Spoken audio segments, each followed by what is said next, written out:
Well, my guest on This Classical Life today is Neil Tennant, a singer, songwriter and composer best known as one half of the Pet Shop Boys. He and Chris Lowe are widely regarded as the greatest pop duo of all time. I think numbers can help to put things into context sometimes, and here's a stat for you. The Pet Shop Boys have sold over 100 million records. They recently released their 15th studio album, Nonetheless, and today Neil's here to tell us about the music he's loving listening to. He's an altar boy turned pop pioneer, so I think his choices and musical thoughts are going to be pretty interesting. Before we meet Neil Lowe, let's hear something from The Most Incredible Thing, a 2011 Sadler's Wells dance production with music by the Pet Shop Boys. Here's Help Me.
Well, Neil Tennant, hello. Hello. Nice Welcome to This Classical Life. I'm looking forward to listening to all of your musical choices and what you're listening to, but I wonder if we could go right back to the beginning of your musical life. Mm-hmm. What's your first memory of hearing or playing music? Well, you know, I was a kid in the 60s, so we had a little monophonic record player.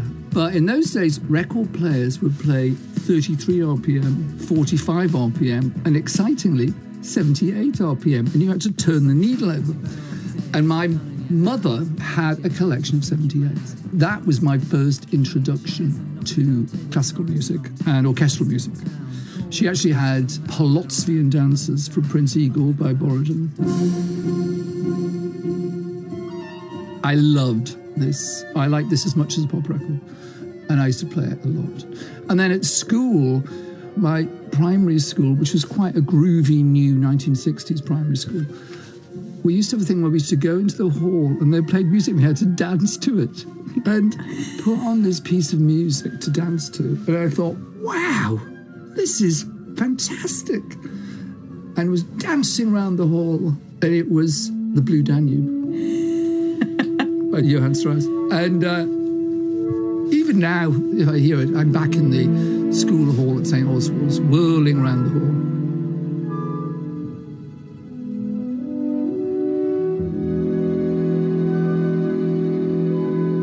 So have the two always been connected, music and dance, for you? To an extent. I mean, again, when I was a kid, I grew up in Newcastle. The Royal Ballet used to come to Newcastle. It was a sort of regional home for them. And my mother took us 2 or 3 times to see the Royal Ballet doing Giselle and Swan Lake and what have you. And I announced when I was 9 I wanted to be a ballet dancer. And I got teach yourself ballet out of the local library.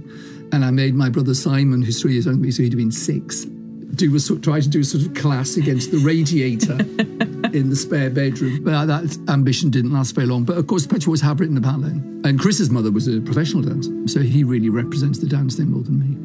And in that time you were working, before the Pet Shop Boys, you were working as an editor and journalist. What was your listening like then? Were you listening to music all the time? All the time, stuff? yes. I shared it with 2 friends from Newcastle. So we were listening to, obsessed with David Bowie in the early 70s. I went to see him 3 times in London on the Life and Saying tour. And we like Roxy music. We all quite like punk, The Clash, and then Kraftwerk's records. But I moved to a flat on the King's Road in Chelsea, and I used to go to Chelsea Record Library. And Chelsea Record Library was my education into classical music. I just worked my way through borrowing the records. And so I sort of gradually formed my classical taste. I also, by the way, used to listen to Radio 3 the mornings before going to work.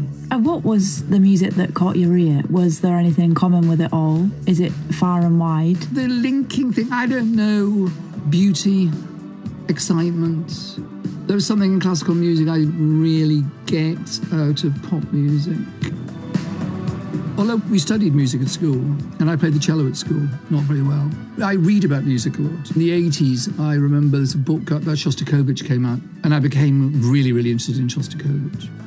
But it's the sort of deep feeling of it. I like complicated chords. Like West End Girls, our first hits, actually got quite complicated chords. And that's something I like in music, dense harmony.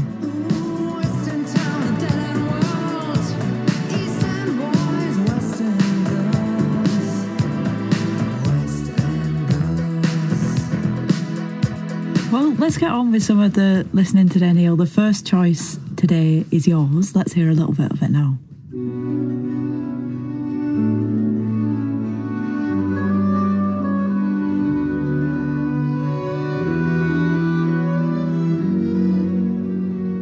And you were talking about deep feeling. This is quite a place to start. This isn't dense harmonies, but it's very, very deep feeling. I have enough, ik heb genoeg. Actually, the reason I've chosen all of these tracks, I looked at my Spotify most played tracks from last year, and it's mostly classical music, by the way. And this was on there. I think Bach did a few versions of it. It's so beautiful and sort of resigned.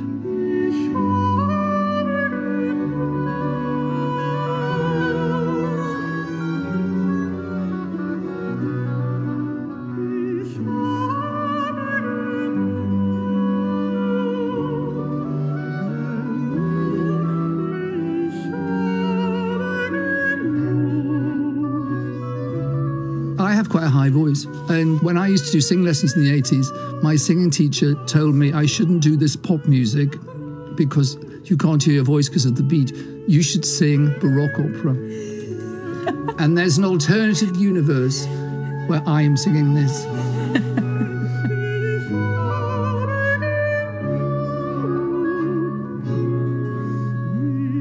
And this was written for Candlemas. But it's interesting that music from, the 1700s, the feelings, that the mass, whoever was there listening whenever this was performed, it has the same effect now. We're in 2024. It also sounds very modern.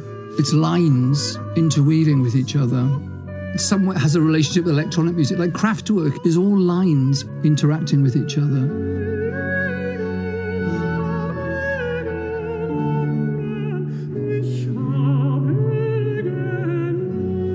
We have taken chord changes from Vivaldi, who has great chord changes, and Purcell, who were, broadly speaking, the same era as this. And again, they sound terribly modern, I think. The sort of dialogue of the voice, and it's an oboe, isn't it? It's really incredible.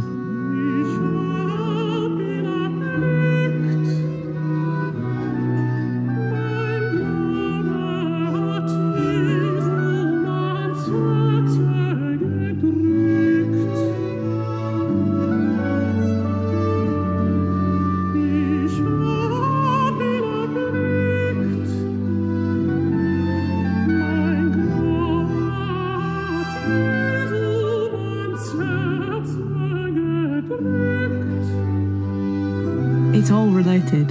music. Like you can find the similarities between it, like this, the counterpoint, and then something like Crawford, like you're saying. It's all the same material, and there's so much then you can do with it. Yeah. And where does this take you as you listen? It takes me to a clean place. I was reluctant to use the word spiritual, because I'm not a believer, as people say. But nonetheless, it does. It takes you out of yourself. But also, I just marvel at the music. There's nothing whatsoever contrived about it.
Well, let's leave Bach behind and we move into my first choice of the day. It's Otis Redding with Try a Little Tenderness.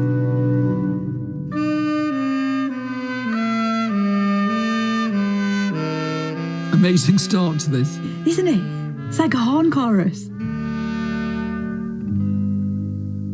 Oh, she may be weary.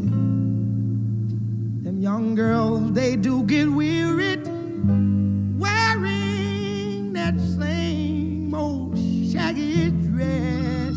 Yeah. What's great about this is it's a cover version, and the famous hit version by Frank Sinatra, which is a very smooth ballad. There's nothing smooth about this. Try a little tenderness. Yeah. Otis Redding, he's turned it into his statement. And when you do a cover version, I think that's what you should do. You know she's waiting, just anticipating for things that she'll never possess. Yeah. And apparently he really didn't want to record it. He was under quite a lot of pressure from the label and from friends that were saying, this song, it'd suit you so much. He's taken the mickey, really, on the recording. He thought they wouldn't release it if he recorded it with such a pleading thing in his voice. Really? Yeah. But it sounds sincere. It doesn't it? I mean, it became such a hit from him. He'd do 15, 20-minute live versions. And also the band really turned into a soul record. And Isaac Hayes did the arrangement. Did he? Yeah, Booker T and the MGs, the sax band. But if you take them away and just had the vocals, it's not the same. I think if I could visit a place, I'd either go to Motown or Stax, like just to sit in on those sessions. Oh, I'd love to go to it. I'd love to go to Motown. It makes it easier to bear. Yeah. You won't regret it, no. Young girls, they don't forget it. Love is their home, happiness. Yeah. And you mentioned doing the cover version and sort of making it a totally different thing. But what about the other way around? If someone's covering your song, how do you feel about that? I like it. What I don't like is when they just do our version of it. We get a lot of covers of It's a Sin. But what I like is when we get, there are quite a lot of on YouTube, sort of heavy metal covers. It practically is a heavy metal record. And so I like it when they take it totally to heavy metal and away from us.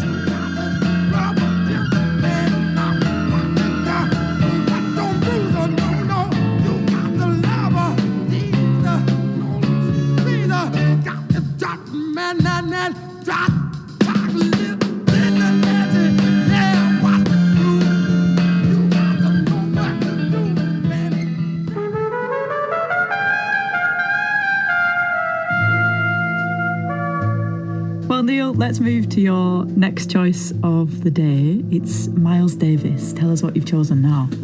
I've chosen Générique. This is from Miles Davis's soundtrack to the French film in English, Ascent to the Scaffold.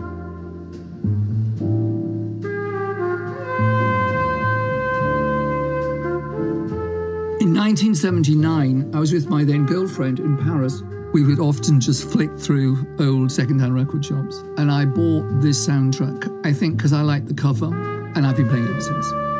It's one of my favourite pieces of music ever written.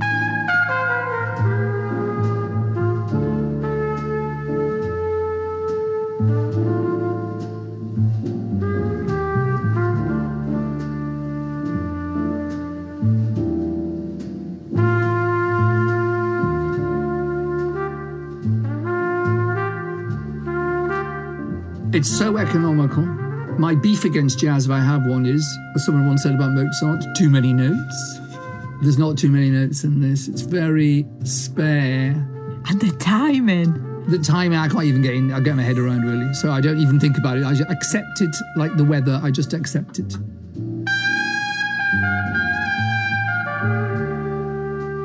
To me, this is jazz. It's the city at night. It's a lonely man in this instance. Maybe it's even raining. He's wearing a raincoat. He's lonely. And his soul is singing this.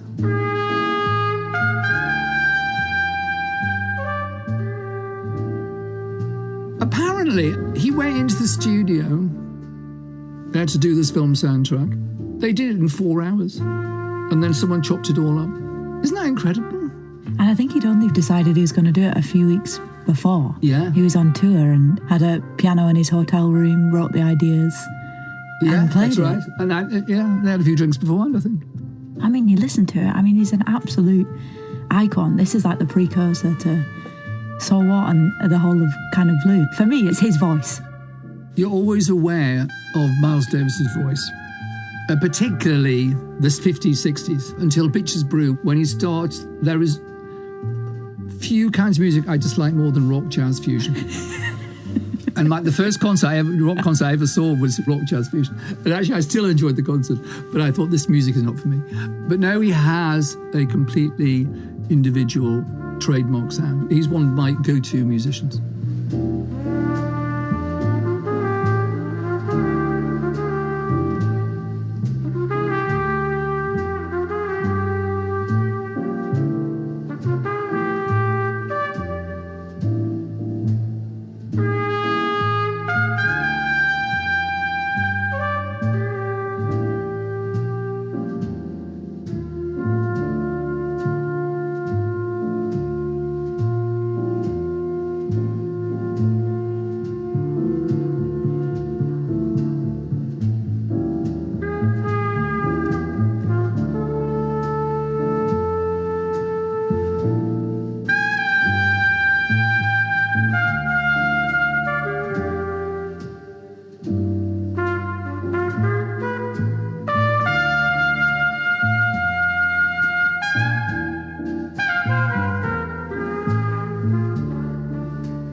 Well, the next choice today is mine, and you've already said you're a huge Shostakovich fan, Neil, so I'm happy. This is the second movement from his Symphony No. 5.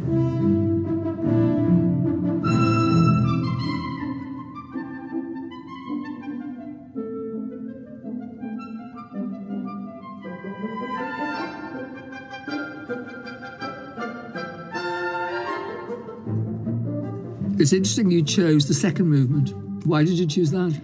For me, it totally sums up that sardonic wit he has. It's the two things at once that he can do like no one else. Sardonic is the word. These sardonic little melodies. It's cheerful, but it's dark. It's quite something to pull off dark, cheerful, you know.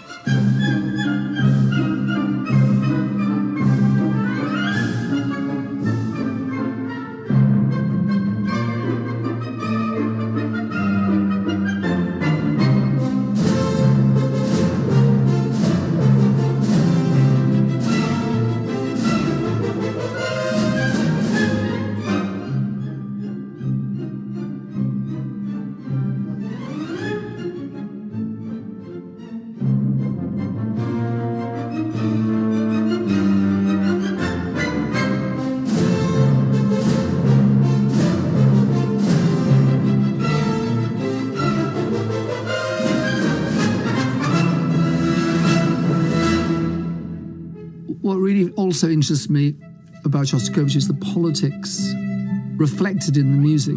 He couldn't even perform his Fourth Symphony. The purges were starting in Russia under Stalin, and so he wrote this, and they put a sort of dedication on it to Soviet artists in response to just criticism.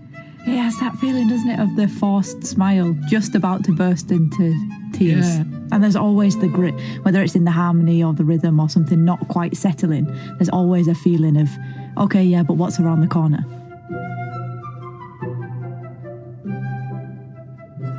It's as though he's taking the received opinion and placing it in the context of truth somehow. In totalitarian regimes, there's a lot of performance going on. If you think of North Korea, they do those amazing performances. In Stalin, a lot of performance going on. In this music, it feels like you have the cheerful performance, but under it is the context, is the reality.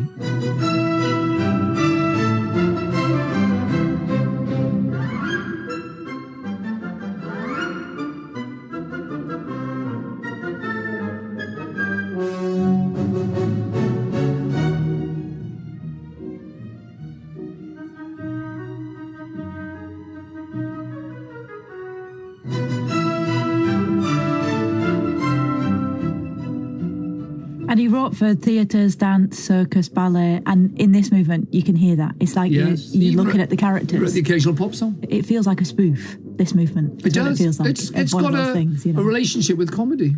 Is that music that was on at home on those records that your mum had? Or is that something you came to? No, I came to it by, like a lot of music, come to it by reading about it. So you read first and then hear it? Yeah. I remember in pop music, you used to buy the Music Press by the NME every week, maybe the Melody Maker, and then I worked for Smash Hits. You would read about music, and then you go out and buy it. And then I extended that culture in a way to classical music. I would become interested in someone, then I would read about them, and that would make me listen to the music more. I mean, Shostakovich's life is fascinating, the era he lives through.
That was the second movement from Shostakovich's Symphony No. 5, performed there by the Royal Liverpool Philharmonic Orchestra and Vasily Petrenko. You're listening to This Classical Life here on BBC Radio 3, and I hope you're enjoying the music recommendations on the programme so far today. All the details are on BBC Sounds if you'd like to listen to the pieces in full. My guest on the show today is Neil Tennant, and coming up we have music by Kurt Weill, Saint-Saëns and Prokofiev. But before that, let's hear some more of Neil's music. We asked Neil to choose something from his back catalogue, and he could have chosen from any number of hits, but here's something that might be a little bit unexpected. It's the one and only Shirley Bassey singing The Performance of My Life by Chris Lowe and Neil Tennant.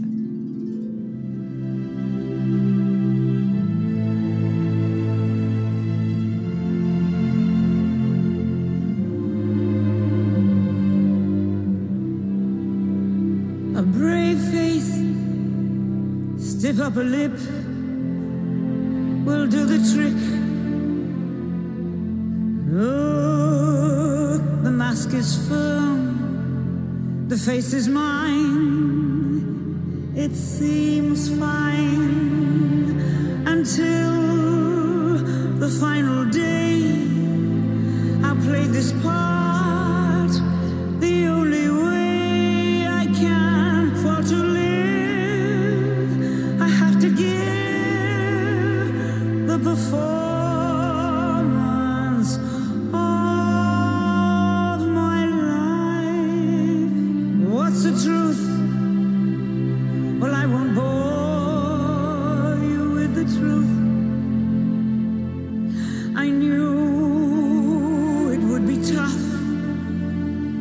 right from day one, but you go on until the final day. I'll play this part the only way I can, for to live I have to give the performance of my life. Made it to the top, although the road was steep, and there I had a dream, a vision of love revealed in sleep.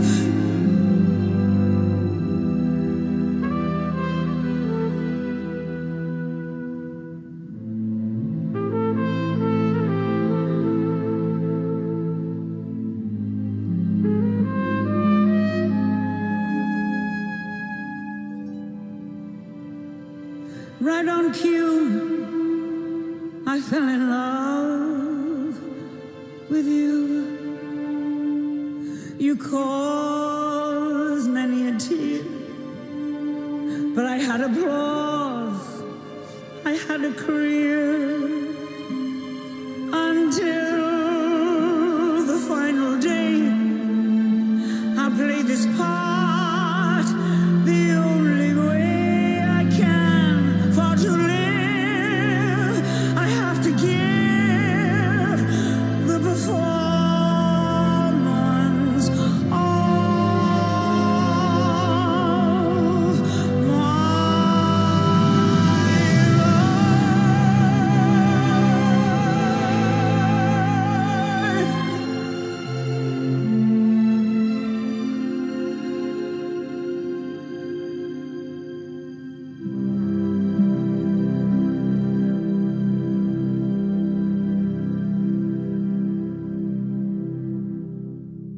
Chris and I saw her perform that at the Roundhouse. It's one of my proudest moments. I wish my mother was alive to hear it. We wrote the song.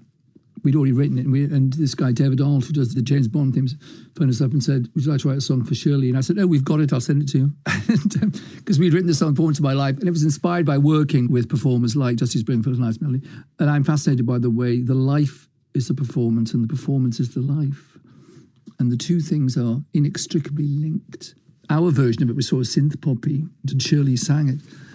And it becomes this quite operatic sort of aria, really. She said, she cried when she sang. She said, I don't need to write my autobiography anymore.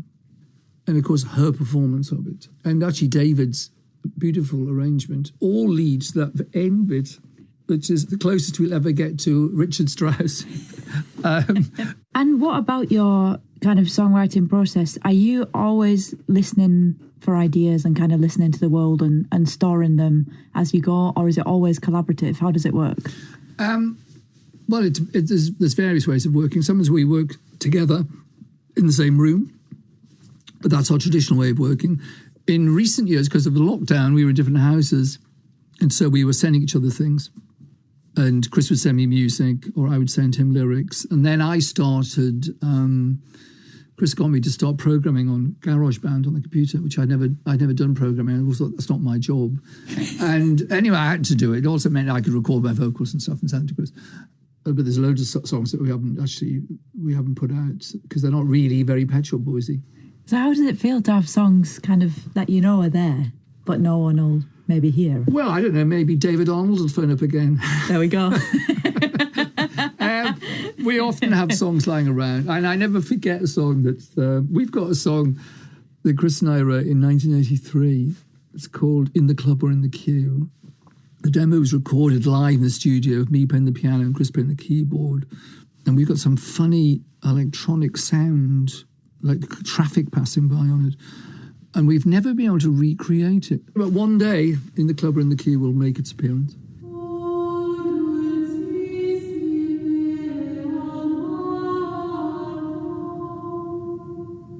Well, let's get back to our listening today, Neil Tennant. The next choice is yours, and it's Hildegard von Bingen. Tell us about this choice. Well, if you return to my Spotify most played list for 2023, at number 1 to my own astonishment, is Hildegard.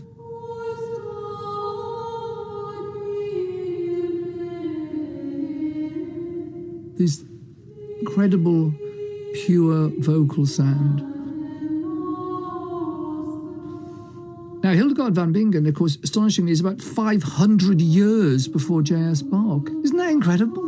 1100s, you know? I mean, she was a genius. She's also really important in natural history, apparently. She's also now a saint. It feels to me like she's the most important woman that ever existed, really.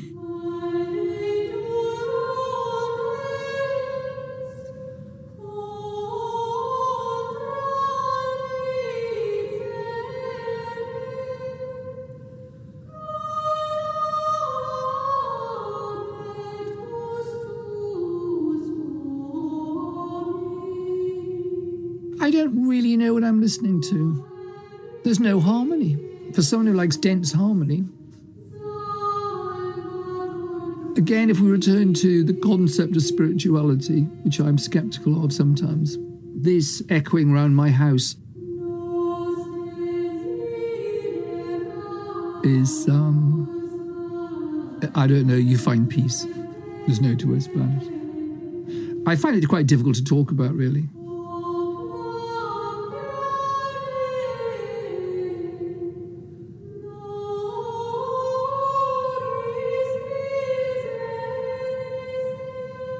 I just often have it playing.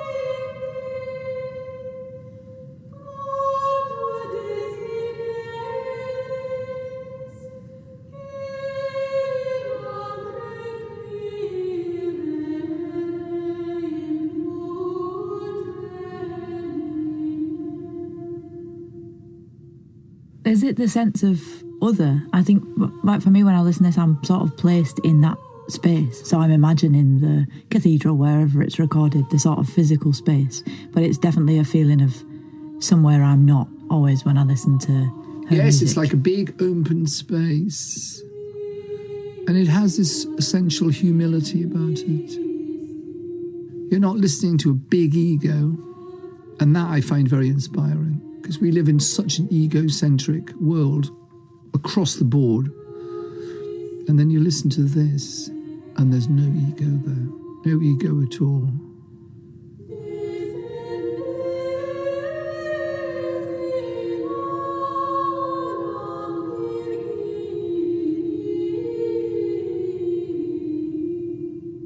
And listening to this, it kind of makes me think about your first experiences of singing.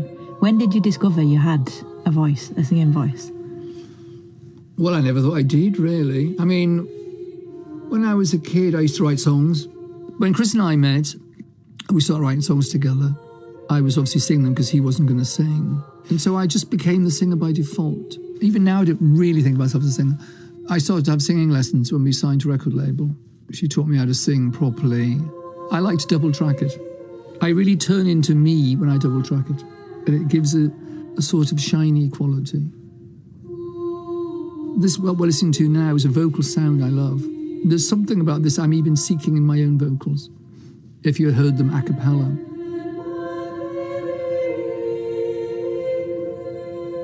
We've always loved that sort of pure soprano sound.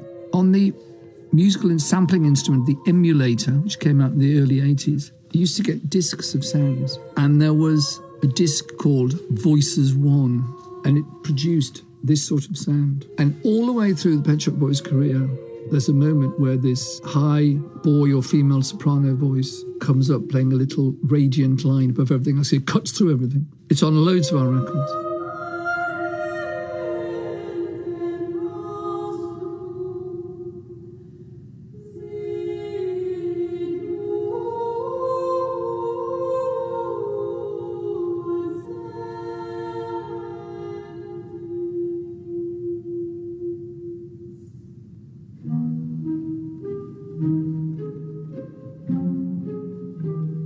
Well, let's move back to the symphonic world. This is Prokofiev with his Violin Concerto number 2 in G minor, and it's the second movement again.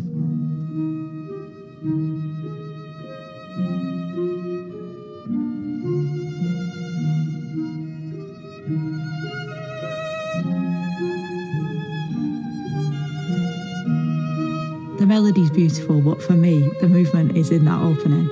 It's like he's made an organ or a synth or something out of the orchestra. It is like that. It's like a keyboard arpeggio. Yeah.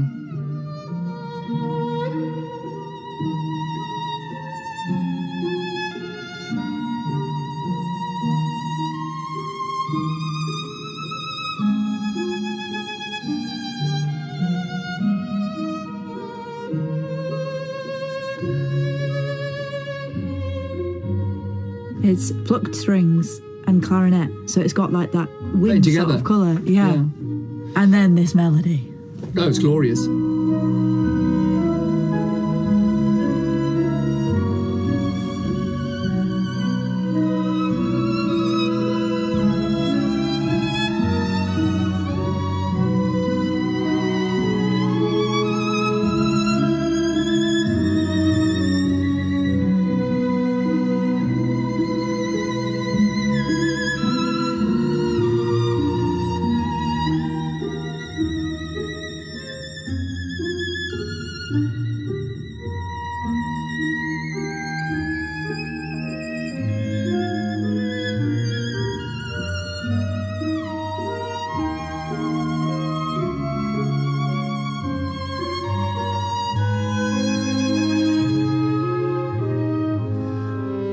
And the violin, it's like it's almost walking around the orchestra, setting off these different things. I was about to say, you could imagine this being a ballet, really. There's something about the melody suggests the rhythm of dance to me. Turning and turning. It's often described as one of the most beautiful movements that he's written and some of the most beautiful music. But for me, there is a feeling of being completely unsettled. I find most of his music unsettling. It's always quite useful sounding, I think. It's got a spring in its step, always.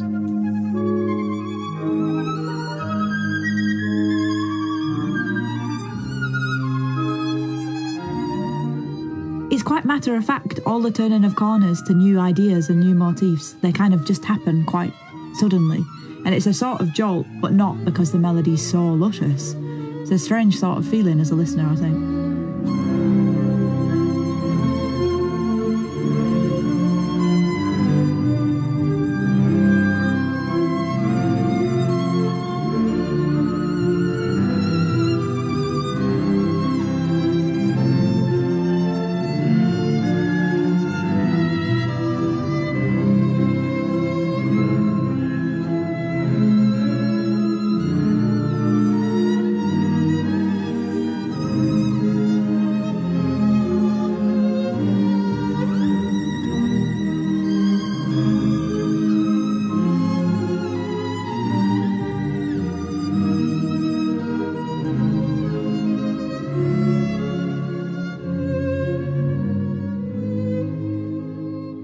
He knows exactly what instrument to use for what line. Yeah. The colours are so clean. Yeah, it's clean, that's right.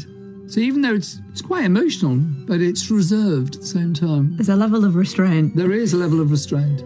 I think I always admire that, because it somehow weirdly increases the emotion. It's smiling through the tears, you know. Do you find it easy to do? Hold back? Well, my voice naturally, holds back anyway. No matter what I sing, people say it sounds sort of reserved or ironic, even though I'm not being ironic most of the time. I remember when we did the song Go West by the Village People, I didn't want to do it, and Chris said, no, you like it because it's the same chord change as Pachelbel's canon. And also he said, the Village People version sounds so happy, but with you singing it, it'll sound sad anyway. And you know what? It does.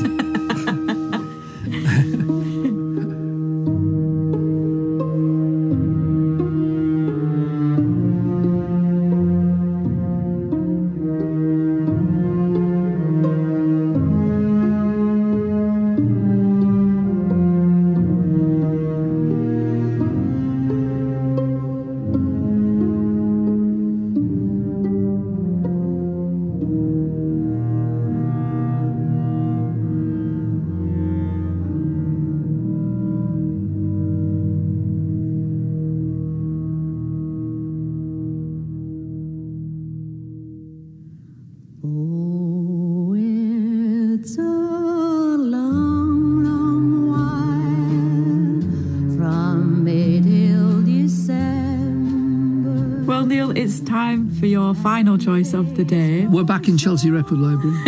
I've discovered Lottie Lenya's album of Kurt Weill's Broadway theatre songs. This is a wonderful song about growing old, about the autumn of your life. Autumn weather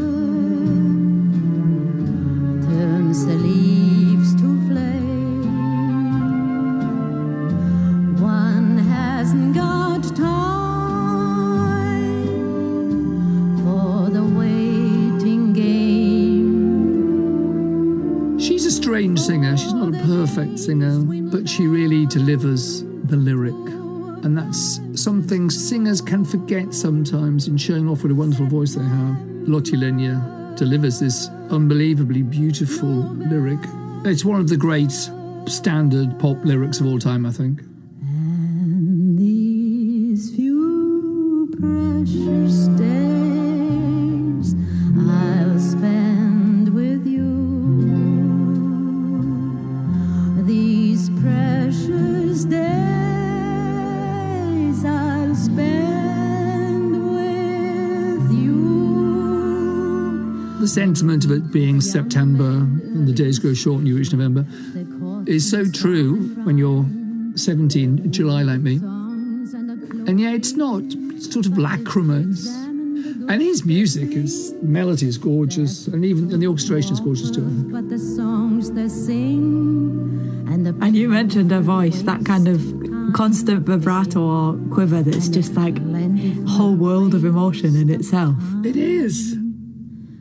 But it's a long, long while from May till December. And then those string lines. It's like it's the end of September and cold winds are blowing in and they're playing through those strings. And is there any more nostalgic instrument than an accordion? I don't think so. I mean, it's there to be nostalgic. Nostalgia has arrived in the room when the accordion comes in, particularly played on a music song like this.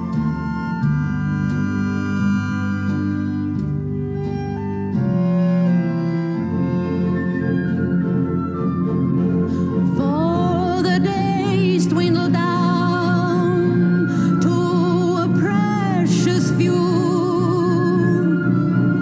September, November, and these few precious days I'll spend with you. What a place to finish. Thank you, Neil Tennant, for joining us on Perfect. This Classical Life. Thank It's been you. a pleasure. It's been great. I'll spend with you.